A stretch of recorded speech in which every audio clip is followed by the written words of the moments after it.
해외 자동차 업체의 한국 지사로는 최초로 닛산이 철수를 선언했다.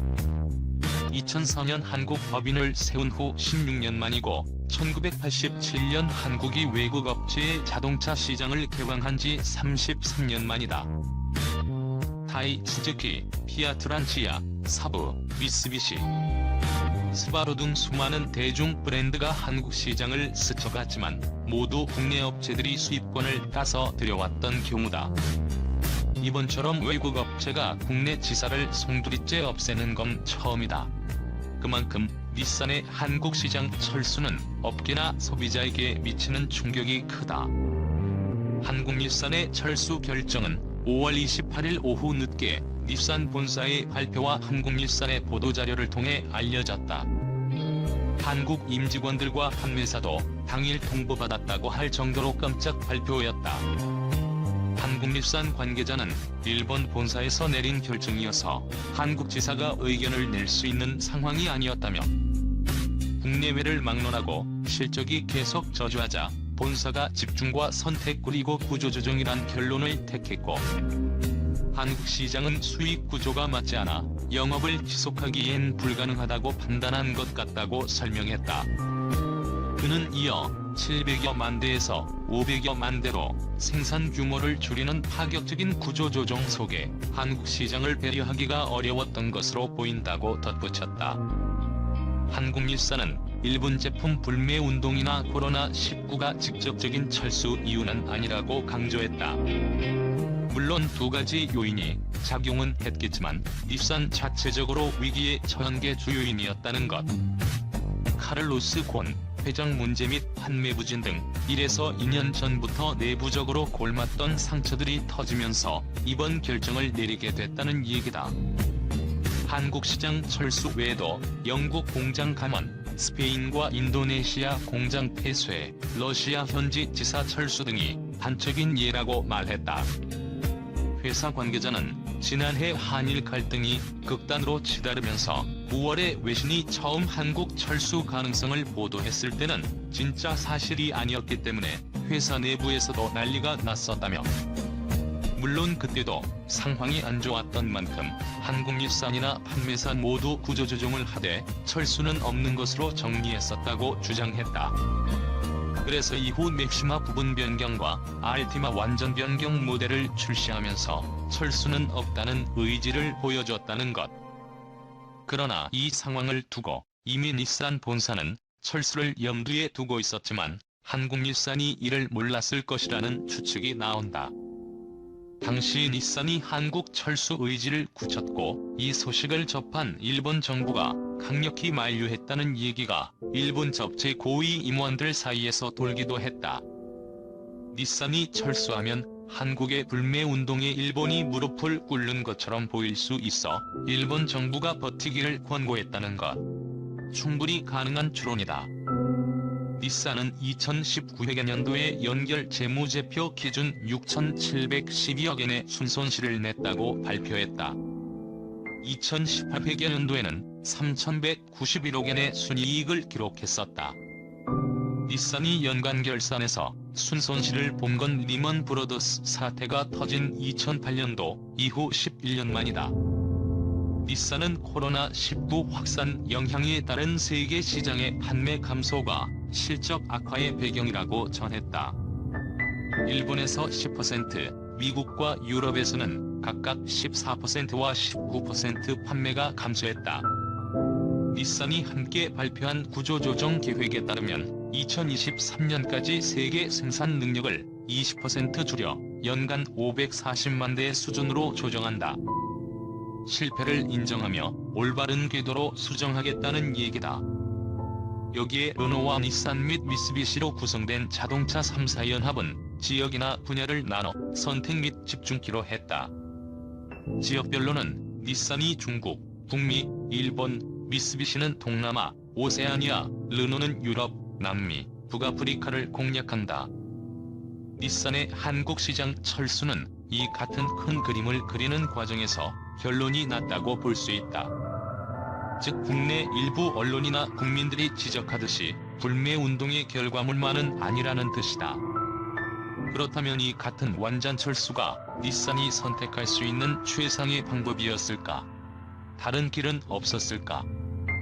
토요타는 1966년 신진 자동차를 통해 국내에 차를 판매했다가 1970년대 초 철수했다. 중국이 한국 및 대만과 거래하는 기업의 진출을 봉쇄하겠다고 선언했기 때문이다.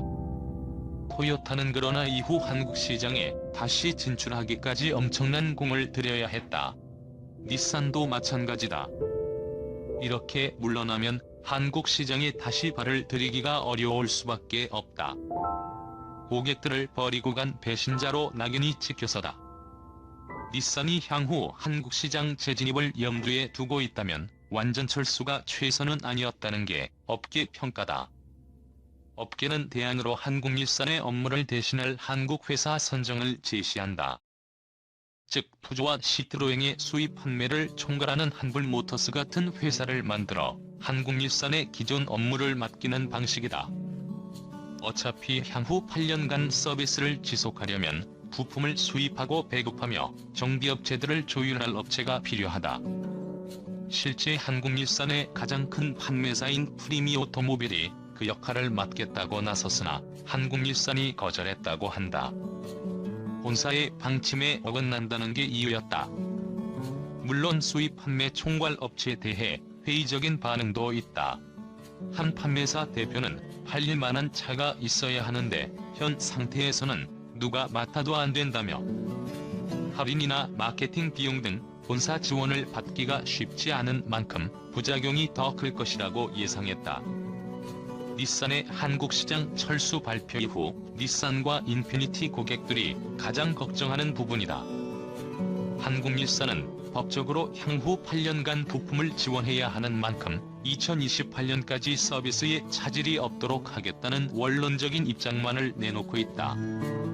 한국닛산이 홈페이지에 게재한 서비스 관련 내용은 향후 8년간 예비 부품을 제공하고 전국의 애프터세일 지망을 통해 서비스를 펼친다. 현재의 서비스망에 변동이 생기면 웹사이트에 지속적으로 업데이트한다. 기존 무상 보증은 모두 유지한다. 차리콜이나 안전과 관련한 이슈가 생기면 정부 기관과 협력해 처리한다. 보다 상세한 사항은 추후에 안내한다로 요약된다.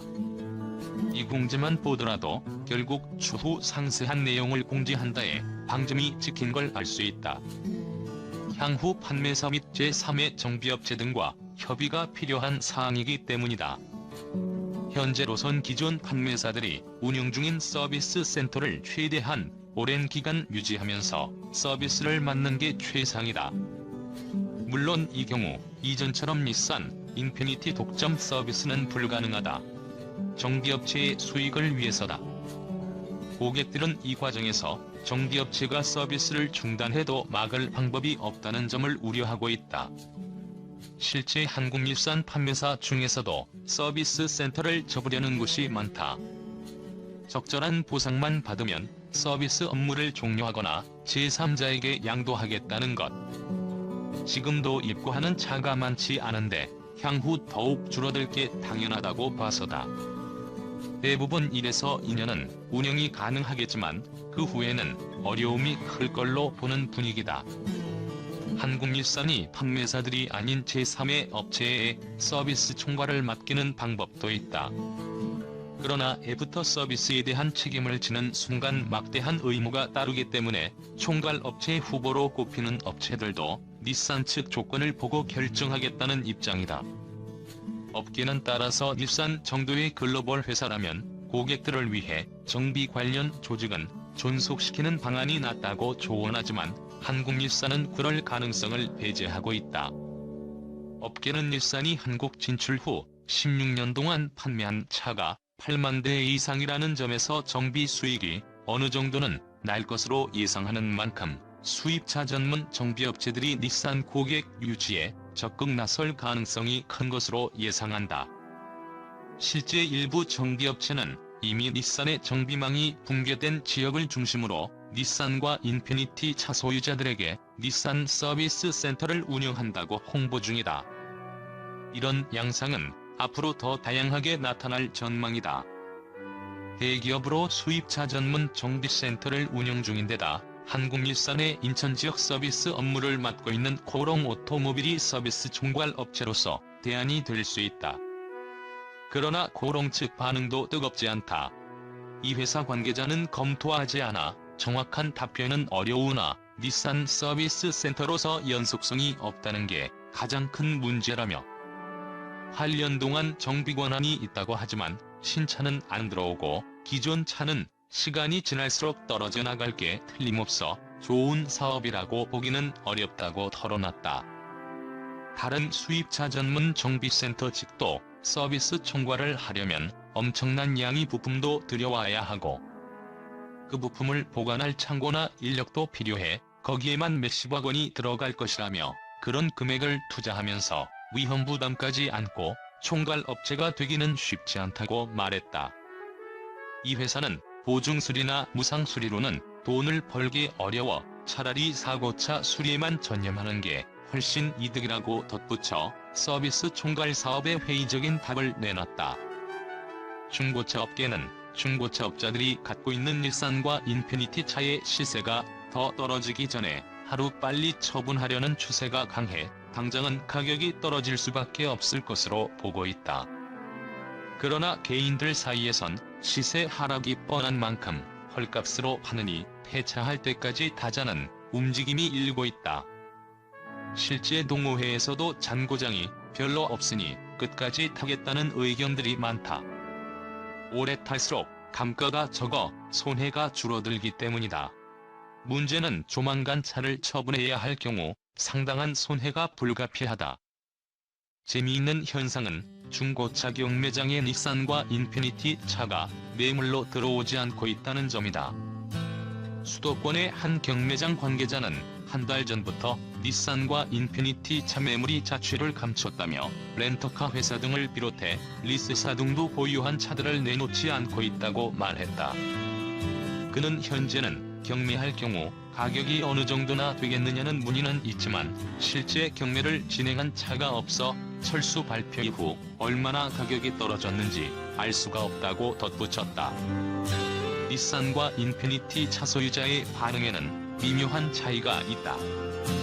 닛산차 고객들은 다소 흥분 상태로 집단 소송을 주장하기도 하고 한국일산에 항의 전화를 하자는 건의까지 올라오는 반면 인피니티 고객들은 차분한 편이다. 인피니티 동호회는 오히려 자유 게시판에 회원들이 불안할 수 있으니 철수 관련 이슈를 더 이상 언급하지 말고 자제하자는 글을 쓸 정도다. 집단 소송 주장의 취지는 절대 철수는 없다는 닛산 측 말을 믿고 차를 샀는데 이틀 후에 철수 발표를 한 만큼 그에 따른 손해를 배상해달라는 것이다. 또 일부 고객은 차구입 금액에는 판매자와 구매자 간계약으로 성립된 법적으로 인정받아야 하는 보증기간 외 계약 상거래 등이 포함돼 있고 닛산 스스로 브랜드 이미지를 떨어뜨려 구매자에게 재산 상손해를 끼쳤다며 책임을 묻자는 주장을 펼친다. 고객들은 닛산이 8년간 서비스를 지원한다고 해도 부모 잃은 자식이 양부모에게 얼마나 제대로 서비스를 받을 수 있겠느냐고 입을 모은다. 서비스 질은 떨어지고 수리 비용은 오를 것이란 우려도 한다. 또 일부 고객은 평생 엔진 오일 무상 교환 때문에 차를 샀는데 이 경우 어떻게 될지 궁금해하고 있다. 닛산은 이 같은 고객들의 반응에 대해 검토하겠다고 답했고 고객들은 한국일산이 최종적으로 내놓을 서비스 지원책을 두고 보겠다는 입장이다. 닛산은 현재 4개 판매사에 7개의 전시장과 14개 서비스 센터를 운영하고 있다. 인피니티는 7개 판매사에 8개 전시장과 13개 서비스 센터를 확보하고 있다. 한국일산은 올 연말까지 남은 재고를 모두 판매키로 했다. 현재 일산 차로는 알티마와 맥시마, 인피니티 차로는 QX50, QX60, Q60 등 총 5종을 팔고 있다. 재고 대수에 대해 한국일산은 입을 다물고 있지만 판매사들 분석으로는 닛산이 1600여 대, 인피니티가 300여 대다. 6월 판매 조건은 아직 나오지 않았으나 동호회 게시판에는 몇 가지 소문들이 올라오고 있다. 일부 동호회원이 영업사원에게 들었다며 30에서 35% 할인서를 올렸다. 또 다른 동호회원은 2,990만원인 알티마를 1,990만원에 팔고 인피니티는 초특가 프로모션을 한다는 문자가 왔다고 밝혔다. 그러자 해당 영업사원을 소개해달라는 댓글이 속속 달리기도 했다. 실제 차종별 할인율은 판매사별로 차이가 날 가능성이 크다. 그러나 닛산 내부에서 극단적인 할인은 최대한 지양해야 한다며 지금 그렇게 폭탄 세일을 하면 차를 산 지 얼마 안 된 고객